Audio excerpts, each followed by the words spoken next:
القرآن والقرآن العظیم الذی اوتیتہ، یہ ایسی صورت ہے جسے سبع المثانی کہتے ہیں، جن کی 7 آیات کی مسلسل تلاوت کی جاتی ہے، اور قرآن العظیم، اور اس کا ایک نام قرآن عظیم ہے جو مجھے عطا کیا گیا ہے۔ تو یہ سورۃ الفاتحہ کی عظمت کو بیان کرتا ہے، اعظم سورہ فی القرآن۔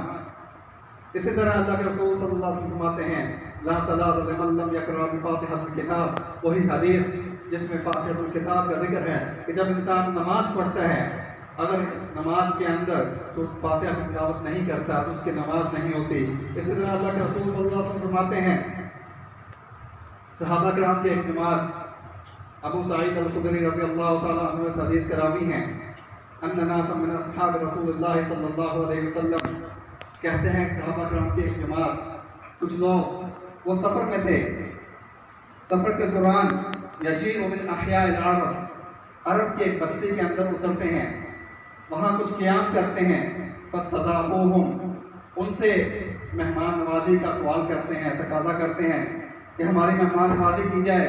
ہم مسافر ہیں، مہمان ہیں، فلم یضیفوہم، لیکن ان لوگوں نے ان کے ضیافت سے انکار کر دیا، ان کے ضیافت نہیں کرتے۔ وقالوا لهم، اس کے بعد ایسا واقعہ پیش آتا ہے کہ وہ قریے والے، وہ اس علاقے والے،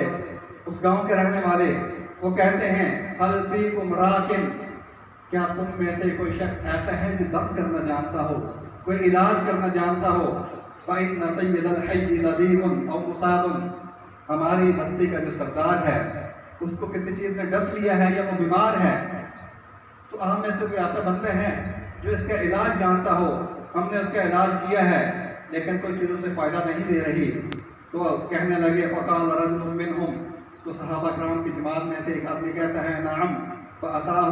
فرکاہ بفاتحۃ الکتاب، ایک آدمی آیا، اٹھا، جا کے فاتحہ کتاب کا دم کرتا ہے۔ اب جب وہ دم کر رہا ہے، ایک دوسری روایت کے اندر اس کا ذکر ہے کہ دم کے دوران وہ سورۃ الفاتحہ کی قرات بھی کر رہا ہے، اور اسی طرح یجمع غذاء، اپنے لعاب کو جمع کرتا ہے اور اس کے اوپر تھوکتا ہے، پھونک مارتا ہے اور پڑھتا چلا جاتا ہے، حتیٰ کہ اس آدمی کو اللہ تعالیٰ شفا دے دیتے ہیں۔ سورۃ الفاتحہ کے دم کرنے سے ان کا سردار صحت مند ہو جاتا ہے، شفایاب ہو جاتا ہے، اٹھ کے کھڑا ہو جاتا ہے، اس کے اجر کے طور پہ، اجرت کے طور پہ، انعام کے طور پہ فأوتي قطيعا من غنم، تو انہوں نے جانوروں کا، بکریوں کا ایک ریوڑ اس کو تحفے میں دیا،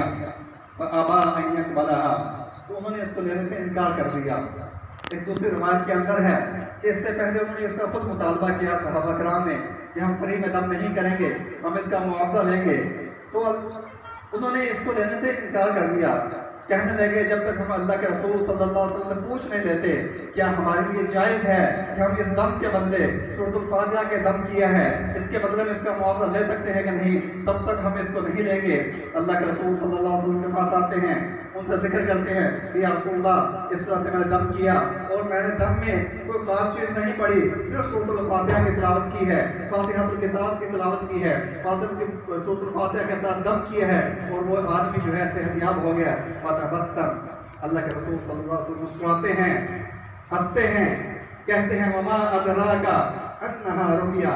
اے میرا صحابی تجھے کیسے پتہ چلا کہ یہ رقیہ ہے، تجھے کیسے خبر ہوئی کہ سورۃ الفاتحہ جو دم ہے؟ ثم قال، پھر کہتے ہیں اللہ کے رسول صلی اللہ علیہ وسلم نے ان کو اجازت دی، خذوا منہم، ان سے آپ اپنی بکریاں لے لو اور اس میں سے میرا حصہ بھی رکھو۔ اللہ کے رسول صلی اللہ علیہ وسلم نے مزاح کیا کہ ان سے بکریاں لے لو